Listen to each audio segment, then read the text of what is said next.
Hello అండి, welcome to కళాస్ kitchen. ఇవాళ instant టమాటా పచ్చడి ఎలా చేయాలో చూద్దాము.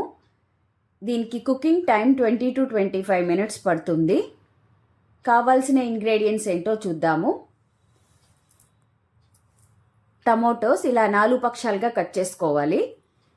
ఒక నిమ్మకాయ సైజ్ అంత చింతపండు, 8 నుంచి 9 గ్రీన్ చిల్లీస్ కట్ చేసుకోవాలి. కరివేపాకు, గార్లిక్ చిన్న పీసెస్గా కట్ చేయాలి. పోపుకి 2 స్పూన్ల కారం, 1 స్పూన్ జీలకర్ర పొడి, 1 స్పూన్ మెంతి పిండి, 2 స్పూన్ల ధనియాల పొడి, సాల్ట్, ఇంగువ,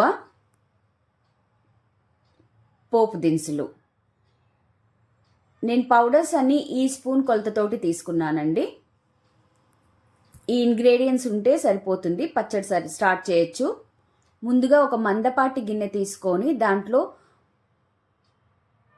3 గరిటెల నూనె పోస్తున్నాను. నూనె కాస్త ఎక్కువే పడుతుంది. మనం టమాటాస్ ముందు కడుక్కొని దాన్ని తుడుచుకోవాలండి. వాటర్ ఉండకూడదు. వాటర్ తీసేసి తర్వాత ఇలా 4 పక్షాలుగా కట్ చేసుకొని ఉంచుకోవాలి.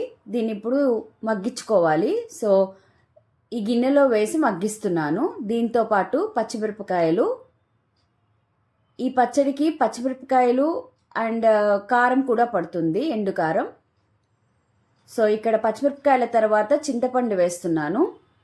ఇవన్నీ వేసి మూత పెట్టి మగ్గించుకోవాలి. మధ్య మధ్యలో కలుపుకోవాలండి. ఒక 5 మినిట్స్ అయిన తర్వాత ఇంగువ పొడి యాడ్ చేసుకోవాలి. వద్దనుకున్న వాళ్ళు స్కిప్ చేసుకోండి, బట్ ఇంగువ యాడ్ చేస్తే బాగుంటుంది. సో నేను ఇక్కడ ఇంగువ పొడి యాడ్ చేసుకుంటున్నాను.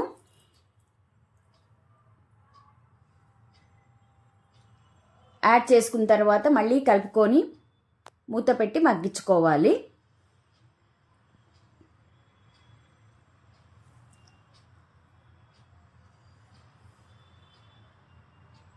ఒక 90% కుక్ అయిపోయిందండి టమాటో. సో ఈ స్టేజ్లో మనం పౌడర్స్ యాడ్ చేసుకోవాలి. మెంతి పిండి,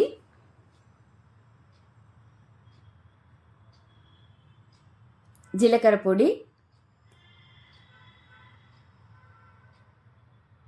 ధనియాల పొడి,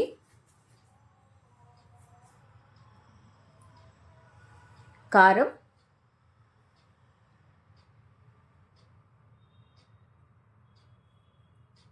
ఉప్పు. కారం, ఉప్పు మీకు టేస్ట్కి తగ్గట్టు యాడ్ చేసుకోండి. ఈ పౌడర్స్ ఏవైతే ఉన్నాయో అన్నీ పచ్చి పౌడర్సేనండి. నేనేవి వేయించలేదు ఇంగ్రీడియంట్స్ని. 2 స్పూన్స్ పసుపు వేసుకుంటున్నాను. ఇవన్నీ వేసి కలిపి ఒక 5 మినిట్స్ మూత పెట్టకుండా ఉంచండి స్టవ్ మీదనే. ఆయిల్ తేలుతుంది. ఇలా ఆయిల్ తేలిన తర్వాత స్విచ్ ఆఫ్ చేసేసుకోండి స్టవ్. ఇప్పుడు పోపు వేసుకోవాలి.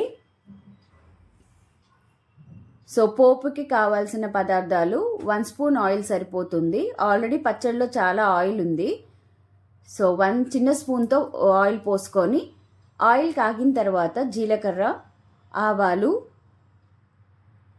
ఎండుమిరపకాయలు, మనం చిన్నగా కట్ చేసుకున్న గార్లిక్, కరివేపాకు ఇవన్నీ వేసుకోవాలండి పోపుకి.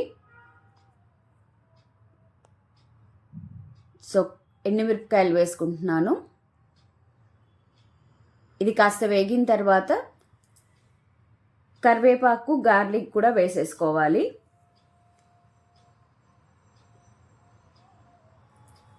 ఈ పచ్చడికి తడి తగలకుండా ఉంటే 1 వీక్ పైననే ఉంటుందండి నిల్వ. సో పోపు వేగిపోయింది. దీన్ని పచ్చడిలోకి కలిపేసుకోవడమే.